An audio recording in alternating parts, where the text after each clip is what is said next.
Friends, welcome to just and mall channel. आप सभी को दिवाली पर्व की हार्दिक शुभकामनाएं। दिवाली का फेस्टिवल है, ढेर सारे काम होते हैं, लेकिन हमें कुछ ना कुछ स्वीट तो जरूर बनानी होती है। तो आज मैं लेकर आई हूँ दिवाली के लिए स्पेशल कॉम्बो स्वीट रेसिपी, जिसमें मैं बनाऊंगी लौंग लता, गुजिया और मिल्क चोको स्टिक। लेकिन मैं अपनी रेसिपी शुरू करने से पहले आपको बता दूं, आप मेरे चैनल को आज एंड तक जरूर देखिएगा, क्योंकि आज वॉ की तड़के में जो स्टोरी आने वाली है वो दिवाली स्पेशल है। तो चलिए बनाते हैं अपनी रेसिपी को। दिवाली सेलिब्रेट करने के लिए हम 3 तरह की स्पेशल स्वीट्स बनाएंगे, जिसके लिए मैंने 2 लीटर मिल्क लिया है और इसी 2 लीटर मिल्क से ही हम स्वीट तैयार करेंगे। तो यहाँ पर मैंने मिल्क को बॉईल करने के लिए रख दिया है और इसे इतना पकाना है ताकि पूरी तरह से गाढ़ा हो जाए। इसे मीडियम फ्लेम में ही चलाते हुए इसको मिल्क को पकाएंगे ताकि नीचे की तरफ ये चिपके नहीं। देखिए, दूध पककर पूरी तरह से सूख चुका है और ये खोआ हमारा घर का रेडी हो चुका है। अब मैं इसमें ऐड करूंगी इलायची पाउडर। देखिए, मैंने बना हुआ खोआ को 2 भागों में बांट दिया है। इसे हम बनाएंगे गुजिया और लौंग लतिका, और बाकी के खोए में हम ऐड करेंगे चीनी। अच्छी तरह से इसको मिला लेते हैं ताकि चीनी अच्छे से मिल सके। देखिए, चीनी मिलाने के बाद चीनी अच्छे से घुल चुकी है इसके अंदर। अब हम इसकी बर्फी रेडी करेंगे। बर्फी रेडी करने के लिए ट्रे को मैंने घी से ग्रीस कर लिया है। अब इसमें हम मिक्सचर तैयार किया था उसे फैलाएंगे। इस तरह से हम इसे यूनिफॉर्म लेयर में फैला दिए हैं। इसको जमने के लिए छोड़ देंगे। अब हम रेडी करेंगे गुजिया और लौंग लता। तो उसके लिए सबसे पहले मैंने यहाँ पे एक बाउल में मैदा ले लिया है। अब उसमें हम मोयन देंगे तेल का।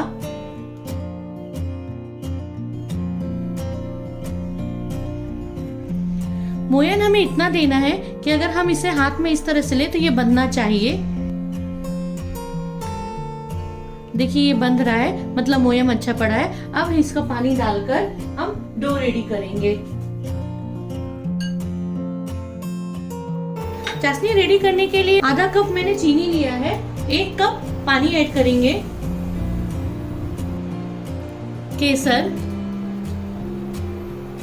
अच्छे से चलाते हैं।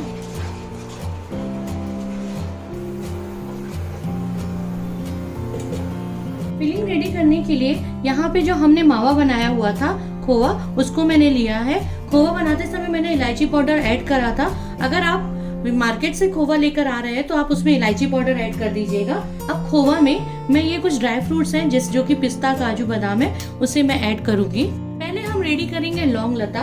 लौंग लता बनाने के लिए हमने पहले ही चाशनी बना के रखी है, इसलिए मैं जो शुगर है वो बहुत कम डाल रही हूँ। पिसी हुई यहाँ पे मैंने चीनी ले रखी है, इसे मैं थोड़ा ही डालूंगी क्योंकि मुझे मीठा पसंद नहीं है ज्यादा।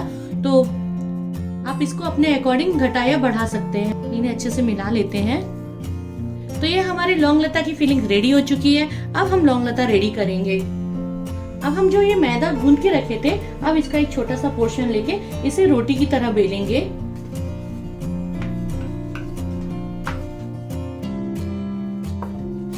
देखिए, हमने इसे बेल लिया है अच्छे से। अब इसके अंदर खोवे की फिलिंग जो हमने रेडी करके रखी थी, अब उसको रखेंगे। इसको इस तरह से शेप दे दीजिए ताकि इसको फिल करने में इजी हो जाए। ये बहुत ही इजी है और बहुत ही जल्दी बन जाता है, और खाने में तो ये टेस्टी लगता ही है। देखिए, इसको बीच में रख दिया। चारों तरफ से हम इसमें पानी लगा देंगे ताकि ये खुले नहीं। और अब इसको फोल्ड करेंगे हाफ इधर पे और हाफ पोर्शन इस तरह, और बीच में इसको इस तरह से प्रेस कर देंगे ताकि ये खुले नहीं। और इसके दोनों कॉर्नर को भी हम पानी लगा के अच्छे से बंद कर देंगे। अब इसे फोल्ड करेंगे इस तरह, और इसको लेते हुए यहाँ से हम ज्वाइन करेंगे।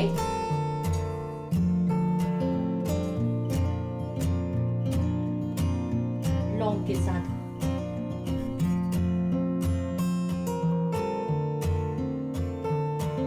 खूबसूरत लग रहे हैं। अब इन्हें हम डीप फ्राई करेंगे और इसी तरह मैं बाकी लौंग लता भी तैयार करती हूँ।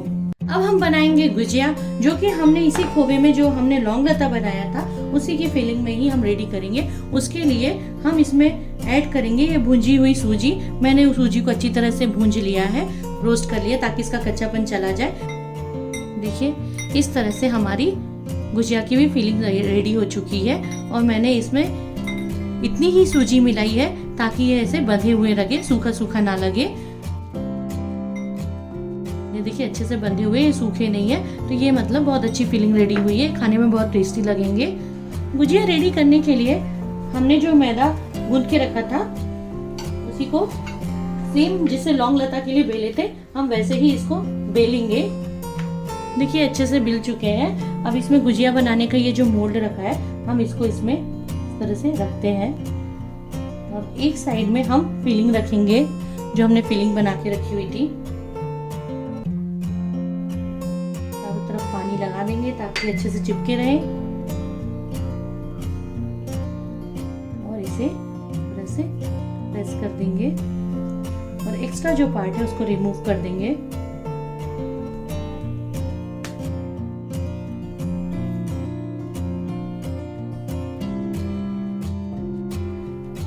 सुंदर दिख रहे हैं। अब हम इसे निकाल देंगे। देखिए हमारी गुजिया रेडी हो चुकी है। इसे डीप फ्राई करेंगे। इसी तरह मैं बाकी गुजिया भी रेडी करती हूँ। अब हमने पहले डीप फ्राई किया है लौंग लता को। तेल अच्छे से गर्म हो चुका था, मैंने इसे लौंग लता को डीप फ्राई कर दिया है और इसे हम मीडियम फ्लेम में ही फ्राई करेंगे। ये दोनों तरफ से अच्छी तरह से तल चुके हैं और अच्छा गोल्डन ब्राउन कलर इसमें आ गया है। अब हम इसे निकालेंगे। अब डीप फ्राई करेंगे गुजिया। देखिए हमने गुजिया और लौंग लता दोनों को अच्छी तरह से तल के निकाल लिया है। लौंग लता को हम ये जो चाशनी बनाया था हमने अब इसमें डिप करेंगे।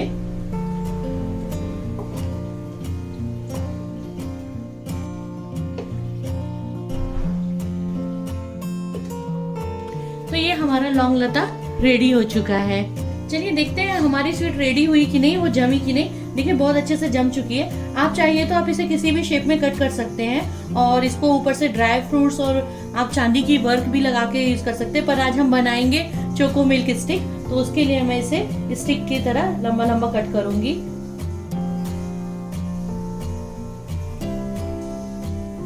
पहले हम साइड से इसको कट कर देते हैं।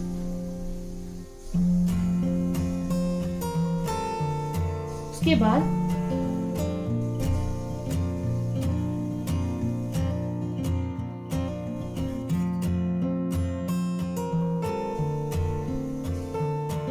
देखिए इसे बीच में से भी हम कट कर देंगे।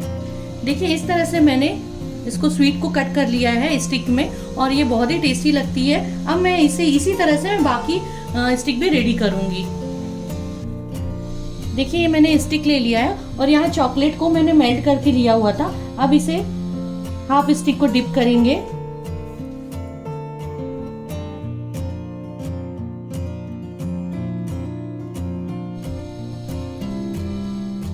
इस तरह से और यहाँ पे मैंने फॉइल पेपर लगाया है। आप चाहिए तो बटर पेपर भी यूज कर सकते हैं और इसे ड्राई होने के लिए छोड़ देंगे। इसी तरह से मैं बाकी स्टिक भी रेडी करूंगी।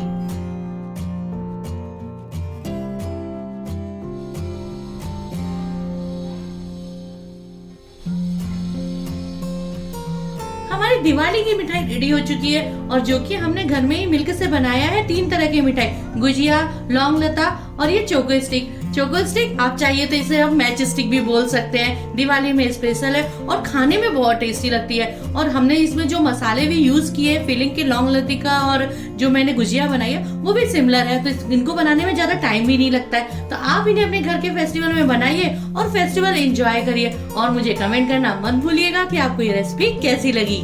अब देते हैं अपनी स्टोरी पे बॉ का तड़का। दिवाली का फेस्टिवल है और लक्ष्मी माता पे स्टोरी ना हो ऐसा हो ही नहीं सकता। तो आज की स्टोरी लक्ष्मी माता पे है, पर उससे पहले हम पहले माता को नमस्कार करेंगे और अपनी स्टोरी शुरू करेंगे। एक बार विष्णु भगवान जी सोचते हैं क्यों ना मैं पृथ्वी भ्रमण के लिए निकलूं। माता लक्ष्मी जी को ये बात पता चलती है और बोलती है प्रभु मैं भी आपके साथ जाना चाहती हूँ। भगवान विष्णु बोलते हैं ठीक है आप चलिएगा, पर आप उत्तर दिशा की तरफ मत देखिएगा, ना तो उत्तर दिशा की तरफ जाइएगा। लक्ष्मी जी बात सुनकर बोलती है ठीक है मैं इस शर्त को मानने को तैयार हूँ। दोनों निकल जाते हैं पृथ्वी भ्रमण के लिए। काफी देर में घूमने के बाद माता को फूलों की बहुत अच्छी खुशबू आने लगती है। उनसे रहा नहीं जाता है और वो उत्तर दिशा की तरफ देख लेती है। और जैसी देखती तो देखती वहाँ बहुत सुंदर फूलों का बगीचा हुआ है और बिना कुछ सोचे समझे वो वहाँ पर बगीचे के अंदर चली जाती है। और जब जाती है तो उनका मन इतना खुश हो जाता है कि वो अपने दिए हुए वचन को भूल जाती है कि उन्हें उत्तर दिशा में ना तो जाना था और ना देखना था। और फूलों को देखकर सोचते हैं क्यों ना मैं इसका फूल तोड़कर भगवान विष्णु को दे देती हूँ। तो वो वही करती हैं, जाती हैं और जब फूल तोड़ती हैं तो विष्णु भगवान के सामने आकर उन्हें जब समर्पित करती है तब भगवान विष्णु जी वो फूल को देखकर लक्ष्मी माता से बोलते हैं कि आप अपना वचन भूल गई। आपने मुझे वचन दिया था कि ना तो आप उत्तर दिशा में देखेंगी और ना तो जाएंगी, पर आपने वही किया और ऊपर से आपने बहुत बड़ी गलती कर दी। तब लक्ष्मी माता ने बोला कि मैंने ऐसी क्या गलती कर दी प्रभु?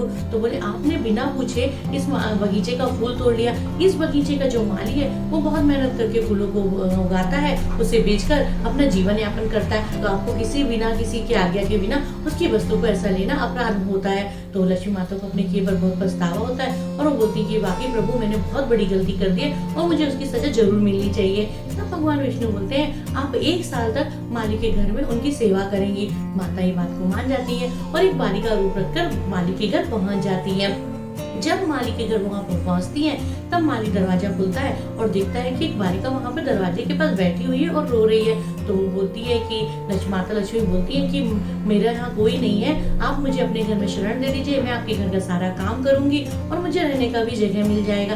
तब माली सोचता है मेरे खाने के लिए तो वैसे ही कुछ पैसे नहीं है, मेरे तो 3 बेटियां हैं, मैं एक और का भार कैसे से उठा सकता हूँ। पर उसकी बालिका की दयनीय हालत देखकर उसे बहुत दया आ जाती है। तो वो सोचता है जहाँ मेरी 3 बेटियां खाना खा रही है वहाँ एक और सही, और उन्हें अपनी पुत्री के रूप में उन्हें जगह दे देता है। 1 साल बीत जाते हैं, लेकिन जिस दिन से माता लक्ष्मी जी वहाँ पर उनके घर में आती हैं उनके घर में बहुत सुख समृद्धि हो जाती है, बहुत शांति हो जाती है। माली का व्यवसाय दिन रात बढ़ता ही जाता है। तो एक दिन माली बोलता है अपनी पत्नी से, जिस दिन से ये कन्या मेरे घर में आई है हमारे घर में खूब सुख शांति है और हमारा व्यवसाय बहुत बढ़िया है। ये हमारी कन्या हमारे घर में शुभ फल लेकर आई है। उसकी पत्नी बोलती है हाँ स्वामी ये बात तो सच है, जिस समय से हमारी ये कन्या हमारे घर में आई है हमारे घर में एकदम खुशियाँ ही खुशियाँ आ गई हैं। काश ये कन्या कभी हमारे घर को छोड़कर नहीं जाए, लेकिन ऐसा होता नहीं है। साल बीत जाता है और बीतने के बाद भगवान विष्णु माता के पास आते हैं और बोलते हैं कि अब आपका कार्य यहाँ पर समाप्त हो गया, अब आप अपने धाम पर चलिए। तब माता ये बोलती है कि प्रभु मुझे अपने पिता से आज्ञा लेनी होगी, और जाती है माली से मिलती है। तब वो अपनी सारी बात बताती है और अपना स्वरूप उनको दिखाती है।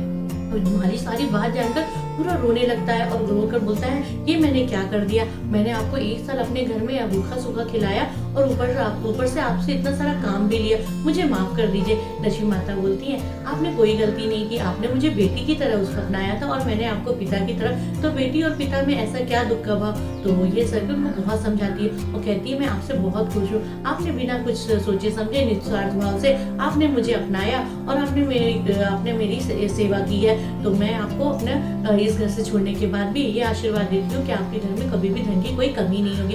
ये कहकर माता वहाँ से चली जाती है और यहीं पे हम अपनी स्टोरी कंप्लीट करते हैं।